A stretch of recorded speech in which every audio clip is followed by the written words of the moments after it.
Hello. First tonight, evidence of pressure on the region's ambulance service. The case of an obese patient who died after falling from a stretcher on his way to hospital has led to a review of procedures at the East of England Ambulance Service. We will hear from the service's medical director in a moment. But first, Kim Riley on the tragic story of Kenny Williams. Monica Williams told me her husband was the best thing that ever happened to her. She worshipped the ground he walked on. But on the 1st of March this year, she and her daughter Fiona saw his life ebb away. He died in front of their home in Newmarket in full public view. So he came out of this door? Come out of this door, yeah. 55-year-old Kenny Williams was a big man. He weighed around 30 stone. He needed a special ambulance to take him to hospital. But the ambulance trust had none available, so a private crew was sent to his home. His widow Monica remains traumatised by the disaster that unfolded. As he was being wheeled to the vehicle, the stretcher tipped over and he fell into the road. I went over to Kenny, knelt down beside him, and I said to my sister-in-law, Carol, he's turning blue. Seconds later, her husband of 30 years died. He was alive before he got to the end of the car park, and he just fell off the trolley and he was gone. And I guess it's still very fresh with you, this. You can see it now, can't you? Yeah, I can. I see it every night. The Ambulance Trust says the case is subject to litigation and can't be discussed, but its fleet strategy's been revised to rely less on outside agencies to carry heavy patients. Solicitors for the Williams family say the East of England Ambulance Service has denied liability. They're continuing to gather evidence in support of potential court action. Well, that tragic story is among 3,700 adverse incident reports submitted over 12 months, many written by ambulance staff themselves. According to the Trust, they identify lessons to be learned, pinpoint where additional training may be needed, a part of a culture, it says, of honesty and openness. Among other serious incidents, a motorbike accident victim left under a plastic sheet by paramedics, convinced that he was dead. In fact, he was still breathing. The ambulance crew was suspended and disciplined. A hospital anaesthetist told an ambulance service paramedic to stop ventilating a critically ill patient. He's 86 and people die. Just stop, he's alleged to have said. Well, the patient duly died, and in this case, the Ambulance Trust brought its concerns to the attention of the Norfolk and Norwich University Hospital. These reports must, of course, be taken in the context of a service that covers 6 counties and serves a population of over 5.5 million. Susie. Kim, thank you very much. Well, earlier I spoke to Dr. Nick Morton, Medical Director of the East of England Ambulance Service. I started by asking him about the tragic case of Mr. Williams. Did the need for a private ambulance show that the service was under too much pressure? That case highlights an increasing problem which we are having with patients who are too heavy or large for a normal ambulance fleet, and we then have to call on other resources to be able to move them. And that sometimes means they have to come from a further distance than we would like. But this is a national problem, and along with all the other ambulance services, we're starting to look at our new ambulances coming online, being able to have that capacity.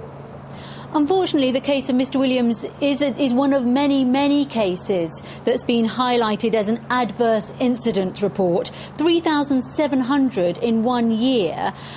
Surely that shows that the ambulance staff themselves are feeling the pressure and feeling that things aren't really going as well as they should be.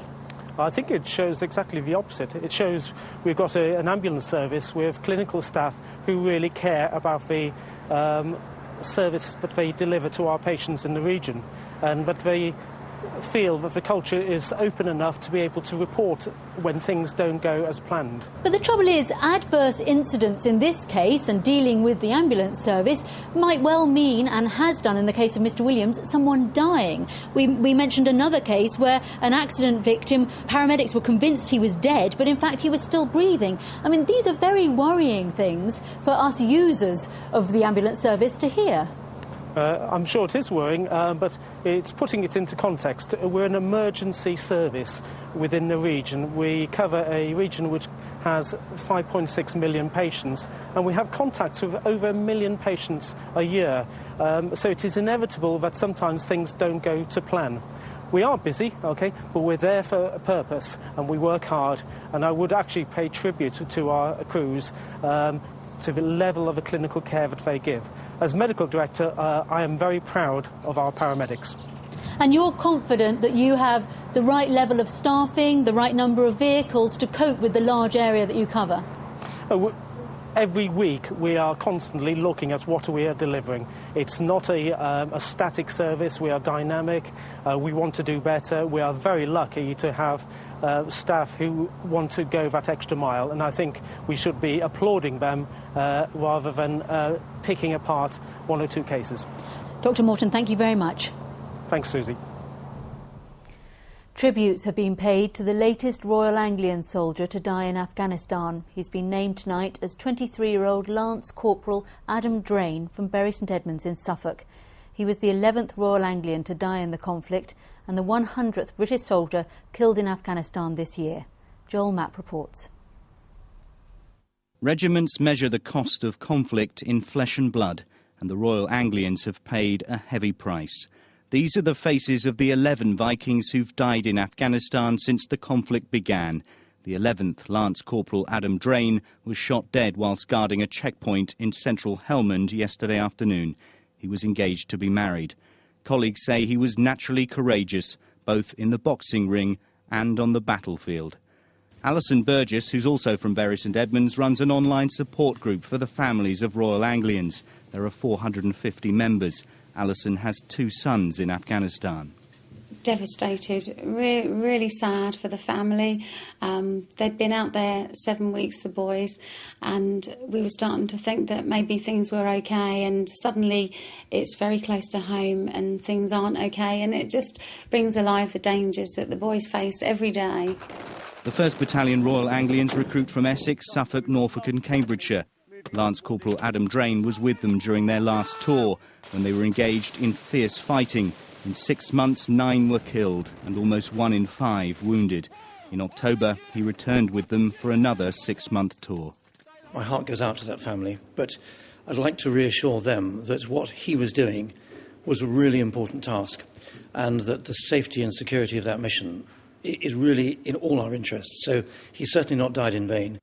Lance Corporal Adam Drain's parents and brother say soldiering taught him the true meaning of courage and self-sacrifice. Joel Mapp, BBC Look East. Still to come in the programme, Ipswich and Peterborough go head-to-head at the bottom of the Championship. It's a big night for Kettering Town, who hope their FA Cup replay at Leeds will lead them to Manchester United. And it's the BBC East Sport Awards tonight. Stuart is there now. Stuart. Yes, welcome to Tattertalls, Susie. We're celebrating success in this region. Look at the names we've got as well. We've got Charlotte Edwards, the England ladies cricket captain. Frankie Dettoria's coming. Gail Ems, the badminton star, she'll be here, and many, many more. Those are household names. Some you may not have heard. Look at this bloke. This bloke is Dan McGuinness. He is the world champion at keepy-uppy, and he can do it in all sorts of places. He even did it for 24 hours without stopping. Even when he went to the little boys' room or had a bite to eat, he kept the ball on his head. We'll be meeting him a bit later after the news from your part of the region.